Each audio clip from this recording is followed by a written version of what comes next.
আসসালামু আলাইকুম। তথ্য ও সম্প্রচার মন্ত্রণালয়ে নতুন একটি সার্কুলার প্রকাশিত হয়েছে যেখানে এসএসসি, এইচএসসি ও স্নাতক পাশে। তো ভিডিওটি সম্পূর্ণ দেখার অনুরোধ রইল। তার আগে ছোট্ট একটি রিকোয়েস্ট, যদি ব্রিজ অফ ইনফো চ্যানেলে নতুন হয়ে থাকেন চ্যানেলটি সাবস্ক্রাইব করে দিবেন এবং পাশে থাকা বেল বাটনটি অল করে দিবেন। যদি ফেসবুক পেজ থেকে দেখে থাকেন তাহলে পেজটি ফলো করে দিবেন। তো বেশি কথা বাড়াবো না, চলুন নিয়োগ বিজ্ঞপ্তিটি দেখা যাক। এখানে সবার শেষে যে পদটি রয়েছে অফিস সহায়ক, এখানে সর্বমোট 8টি ক্যাটাগরিতে জনবল নিয়োগ দেওয়া হবে। এখানে অফিস সহায়কের বেতন স্কেল 8,250 থেকে 20,010 টাকা। 19টি শূন্য পদ রয়েছে। এখানে এসএসসি পাশ করলে এখানে আবেদন করতে পারবেন। এরপর রয়েছে অফিস সহকারী কাম কম্পিউটার মুদ্রাক্ষরিক 9,300 থেকে 22,490 টাকা আবেদন স্কেল। এইচএসসি পাশ করলে এখানে আবেদন করতে পারবেন। কম্পিউটার ব্যবহারের দক্ষতা থাকতে হবে। টাইপিং এর গতি বাংলায় 20 শব্দ এবং ইংরেজিতে 20 শব্দের গতি থাকতে হবে। এরপরে স্টোর অ্যাসিস্ট্যান্ট 9,300 থেকে 22,490 টাকা আবেদন স্কেল। শূন্য পদের সংখ্যা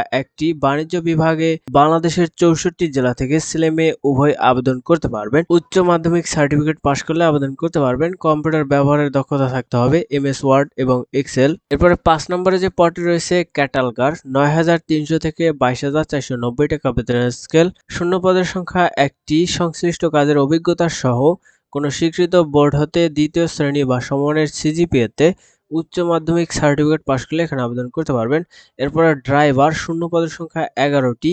জেএসসি পাশ করলে এখানে আবেদন করতে পারবেন। 9,300 থেকে 22,490 টাকা আবেদন স্কেল। শূন্য পদের সংখ্যা 11টি। হালকা গাড়ি চালানোর বৈধ ড্রাইভিং লাইসেন্স থাকতে হবে। অভিজ্ঞতা সম্পন্ন চালকগণকে অগ্রাধিকার দেওয়া হবে। এরপর রয়েছে 60 মুদ্রাক্ষরিক কাম কম্পিউটার অপারেটর 10,200 থেকে 24,680 টাকা আবেদন স্কেল। শূন্য পদের সংখ্যা রয়েছে এখানে 6টি। কোন স্বীকৃত বিশ্ববিদ্যালয় হতে অনন্য দ্বিতীয় শ্রেণী বা সমানের সিজিপিএতে স্নাতক পাশ করলে আবেদন করতে পারবেন। কম্পিউটার ব্যবহারের দক্ষতা থাকতে হবে। কম্পিউটার টাইপিং এর গতি বাংলায় 25 শব্দ এবং ইংরেজিতে 30 শব্দের গতি থাকতে হবে। এরপরে ফটোগ্রাফার শূন্য পদের সংখ্যা এখানে 60টি। 12,500 থেকে 30,230 টাকা আবেদন স্কেল। স্নাতক পাশ করলে এখানে আবেদন করতে পারবেন। ডিজিটাল ক্যামেরা পরিচালনা ও কম্পিউটার সম্পর্কে বাস্তব অভিজ্ঞতা থাকতে হবে। এরপরে ইনফরমেশন অ্যাসিস্ট্যান্ট 14টি শূন্য পদ রয়েছে। এখানে 12,500 থেকে 30,230 টাকা আবেদন স্কেল। শিক্ষাগত যোগ্যতা কোনো স্বীকৃত বিশ্ববিদ্যালয় হতে দ্বিতীয় শ্রেণী বা সমানের জিপিএ সহ স্নাতক পাশ করলে এখানে আবেদন করতে পারবেন। কম্পিউটার, এমএস ওয়ার্ড এবং পাওয়ার পয়েন্ট সম্পর্কে অভিজ্ঞতা থাকতে হবে। পত্রপত্রিকায় নিয়মিত ফিচার বা নিবন্ধন লেখার অভিজ্ঞতাও থাকতে হবে। এরপরে আবেদনকারীর বয়স সীমা 1/3/2026 তারিখে 18 থেকে 32 বছরের মধ্যে হলে এখানে আবেদনের সুযোগ পাবেন। আবেদনটি কোথায় করবেন? https://pid.teletalk.com.bd এই ওয়েবসাইটে গেলে আবেদনটি সম্পূর্ণ করতে পারবেন। আবেদনের জন্য 300x300 পিক্সেলের রঙিন ছবি এবং 300x80 পিক্সেলের স্বাক্ষর প্রয়োজন পড়বে। ছবির সাইজ সর্বোচ্চ 100 কেবি এবং স্বাক্ষরের সাইজ সর্বোচ্চ 60 কেবি হলেই আবেদন করতে পারবেন। আবেদনের শুরুর তারিখ 1 এপ্রিল 2026 খ্রিস্টাব্দ সকাল 10টা থেকে এবং আবেদনের শেষ তারিখ 21 এপ্রিল 2026 খ্রিস্টাব্দ বিকাল 5টা পর্যন্ত।